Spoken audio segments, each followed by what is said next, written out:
Ayatollah খমিনীর একটি কথা আমার মনে পড়ে, কি সাহস তার! ইমান আকীদা যাই থাকুক, আকীদার প্রশ্নে আমরা আপোষ করব না, কিন্তু এই কথাটা তো বলতেই পারি।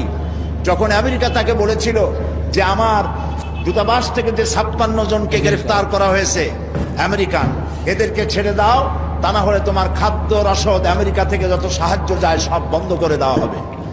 আয়াতুল্লাহ খমেনী জবাব দিয়েছিলেন আমেরিকান প্রেসিডেন্টকে, তুমি কারে খাবারের ভয় দেখাও? যেই জাতির বছরে 1 মাস না খাইয়া থাকা ফরজ, সেই জাতি তোমার খাবারের অপেক্ষা করবে।